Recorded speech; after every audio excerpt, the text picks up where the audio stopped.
नमस्कार, आप देख रहे हैं प्राइम टीवी। मैं हूं आपके साथ अब्दुल करीम। उन्नाव में भारतीय जनता पार्टी के लोकसभा सांसद साक्षी महाराज ने एक बार फिर विवादित बयान दिया है। साक्षी महाराज ने एक जनसभा को संबोधित करते हुए कहा कि अनुपात के हिसाब में कब्रिस्तान और शमशान होना चाहिए। दरअसल यूपी में 3 नवंबर को 8 विधानसभा सीटों के लिए उपचुनाव होना है और आजकल इन सीटों के लिए चुनाव प्रचार जोरों पर है।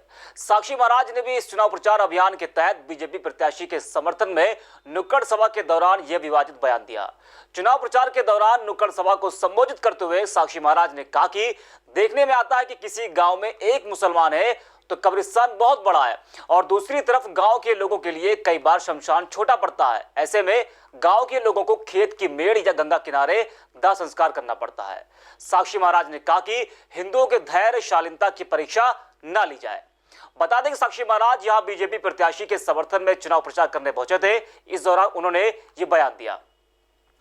तो बीजेपी सांसद साक्षी महाराज अपने विवादित बयानों से हमेशा सुर्खियों में रहते हैं और अब एक बार फिर उन्होंने शमशान और कब्रिस्तान पर बयान दिया है। इस खबर पर हमारे साथ सपा विधायक अमिताभ बाजपेयी जुड़ चुके हैं। अमिताभ जी, स्वागत है आपका। अमिताभ जी, साक्षी महाराज के शमशान और कब्रिस्तान के बयान को आप किस तरह देखते हैं? देखिए, 2-3 महत्वपूर्ण बातें हैं। एक तो जब भारतीय जनता पार्टी हताश हो जाती है, निराश हो जाती है, उसको जनता के बीच अपना विरोध दिखाई पड़ने लगता है, तो वो आखिर में ये धार्मिक कार्ड खेल करके जनता को मूल मुद्दों से भटकाने का प्रयास करते हैं। तो साक्षी महाराज के बयान से मैं समझ रहा हूँ कि क्षेत्र में इनके प्रति आक्रोश है और भारतीय जनता पार्टी लोगों से भयभीत है। दूसरा, जो इनकी सोच है, जैसे हम लोग खुशहाल जीवन बनाना चाहते हैं, लोगों को खुशहाल करना चाहते हैं और ये लोगों को शमशान भेजना चाहते हैं, इसीलिए बड़ा शमशान मांग रहे हैं। शमशान कितना बड़ा और महत्वपूर्ण नहीं है। ये हिंदू धर्म की बात करने वाले लोगों को पता होना चाहिए कि हम लोग नश्वर शरीर में विश्वास करते हैं और पंच तत्व में विलीन हो जाने के लिए अग्नि का प्रयोग करते हैं। जब पंच तत्व विलीन हो गए तो जगह कितनी बड़ी, इसका कोई बहुत महत्व नहीं है। तीसरी बात, हेलो जी, आवाज आ रही? तीसरी बात हम कहना चाहते थे, क्योंकि ये सब मुद्दे ये लोग हमेशा उठाते आए हैं, इस तरह की विवादित बातें करते आए हैं, इसीलिए जब समाजवादियों को मौका मिला था तो हम लोगों ने गांव-गांव जो चिन्हित स्थान शमशान और कब्रिस्तान के थे उनको बाउंड्री करा के अलग कर देने का काम किया था, ताकि इस पर कभी कोई विवाद ना आवे और गंगा जी किनारे जा करके अंतिम संस्कार करना हमारी अपनी भावना है और ऐसा करने से हम लोग सुकून महसूस करते हैं। ये बात साक्षी महाराज को समझनी चाहिए। फिलहाल उनकी सरकार है, वो जैसे चाहे जो चाहे बनाए, लेकिन हमारी गिनती ये रहेगी कि शमशान बनाने के बजाय आम आदमी के जीवन खुशहाल बनाए, जिससे किसान आत्महत्या न करे, व्यापारी आत्महत्या न करे, नौजवान आत्महत्या न करे और शमशानों की जरूरत कम से कम पड़े, अच्छा समाज बनाने में योगदान करें। अमिताभ जी, साक्षी महाराज का ये बयान ऐसे समय में आया है जब उत्तर प्रदेश में उपचुनाव है और बिहार में भी चुनाव है, तो किस तरह आप इसको देखते हैं? क्या लगता है कि आपको ये चुनाव से जोड़ा जा रहा है इस बयान को? ये भारतीय जनता पार्टी की हताशा का प्रतीक है।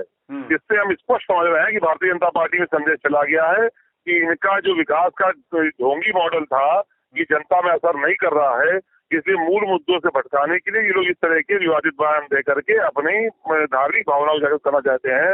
लेकिन जो परेशान जनता है वो इनकी गुलामी में आने वाली नहीं है। ये संदेश भाजपा तक पहुंच गया है।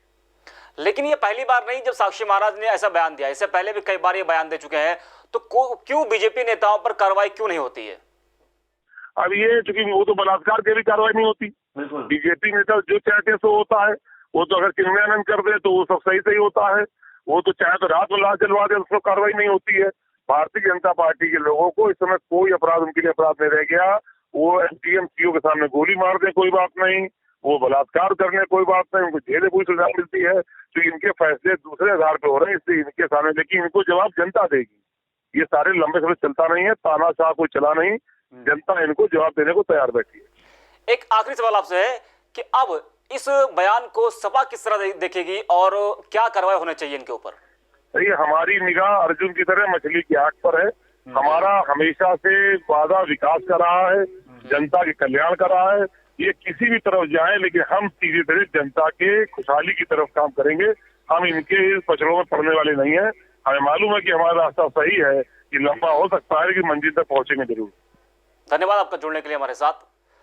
तो उन्नाव में भारतीय जनता पार्टी के लोकसभा सांसद साक्षी महाराज ने एक बार फिर विवादित बयान दिया है। साक्षी महाराज ने जनसभा को संबोधित करते हुए कहा कि अनुपात के हिसाब में कब्रिस्तान और शमशान होना चाहिए। आपको बता दें कि उत्तर प्रदेश में 3 नवंबर को 8 विधानसभा सीटों के लिए उपचुनाव होना है और साक्षी महाराज भी चुनाव प्रचार अभियान के तहत बीजेपी प्रत्याशी के समर्थन में नुक्कड़ सभा के दौरान उन्होंने ये बयान दिया। फिलहाल के लिए इतना ही। देश और दुनिया की तमाम बड़ी खबरों के लिए देखते रहिए प्राइम टीवी।